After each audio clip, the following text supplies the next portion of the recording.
Kia ora team, Brad here for the Run Experience. Now, one of the biggest running misconceptions out there is that only good runners need coaching. This is such a fallacy. As a coach with almost 20 years of experience, I can tell you the best time in your running journey to seek coaching is right at the start. This will help solidify habits that will save you time, money, prevent injury, and more importantly, increase the joy factor that running can bring. So reason number one, all beginner runners are real athletes. You have athletic goals and you're training towards them. That makes you an athlete. You also have capabilities, strengths, needs, and concerns that are specific to you. Therefore, the best training plan is the one that is specifically tailored, especially for you. You'd never take anyone else's prescription medication, so why expect someone else's training prescription to give you the best results? A coach has the skills and knowledge to look at you as an athlete and create a plan that targets your needs in the right order, at the right place, and in a way that ensures all of your training activities are moving you in the right direction. Number two, there is more to an athlete than a body. You don't just send your legs out the door for a run. Your whole self has to go. Now, this is completely obvious, so why is it so easy to forget that your whole self needs to be factored into the training equation? Sleep, nutrition, behavioural patterns, self-talk, work and family commitments, life, all of these things impact on training progress no matter the sport. A coach can provide realistic training strategies that work with your life, not against it. Remember that coaches coach athletes, not sports. A good coach certainly remembers that fact and will make sure that the training plan is realistic in the context of your life and doesn't add to stress or misery. After all, you'll see no progress if you're not able to get that training done.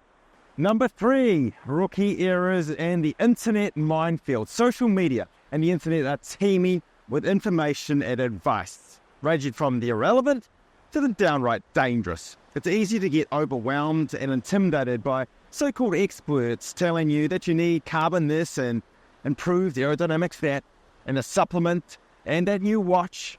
Even when you try to seek out the things that seem plausible, without a coach's guidance, it's easy to get things very wrong. At best, you might happen on something that is actually helpful, but at worst, you're going to end up seriously injured, out of pocket, and very disappointed.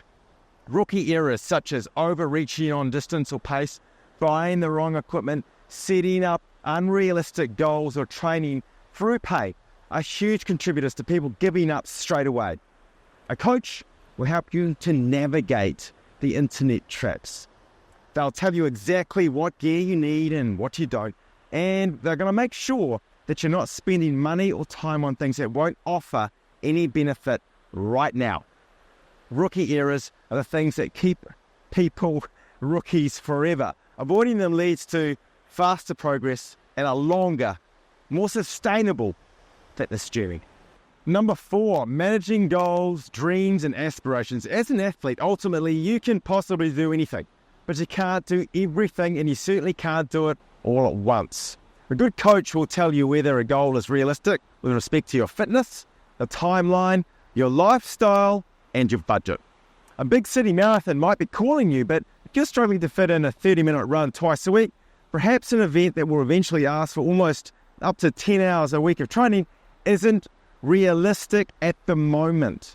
While you're visualizing yourself coming over that finish line in slow motion, accompanied by an epic soundtrack, your coach will be visualizing you being able to walk back to your car, recognizing your spouse and remembering your kids' names. Unrealistic goals can lead to disappointment, injury, and an end to that athletic journey. A coach probably won't say no to a goal, but they might say not yet, or not now, or not until you're healed. Trust them. They're not holding you back or stomping on your dreams. They're saving you from yourself.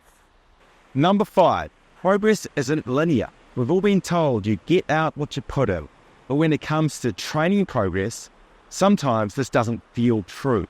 It's possible to do all the right things, sleep well, eat well, train as planned, and then find your body trying to mutiny 500 meters into a run. Some days feel like an absolute slog for no discernible reason. And this can knock your confidence. Your coach will help you to recognize your progress even when it's not obvious to you. Changing the metrics so that you're not measuring progress or success based on pace, distance, length of run, etc. can help you to find some perspective. Letting go of specific markers of success can be a really valuable development. Sometimes just getting out the door is a win, and you should take it. The training you've got in the bank earns interest, even when it's not obvious on a given day. Every step towards a goal is progress, however seemingly invisible that step. Your coach will be able to see it, even when you can't. And finally, this is the beautiful summary from a newbie athlete herself. Understanding the points above has helped me to develop a new attitude to training and progress.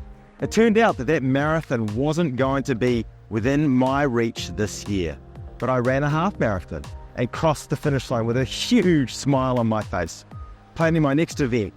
However distant my major goals might be, I can visualize them clearly. And with my coach's help, I can map the next stage of my journey. Coaching helps me to keep myself physically sound and mentally focused, with a sense of humor intact. If I can still be training into my 60s, that's a huge win. Yes, coaching is a financial commitment, but I'm worth that investment because I'm a real athlete. So are you.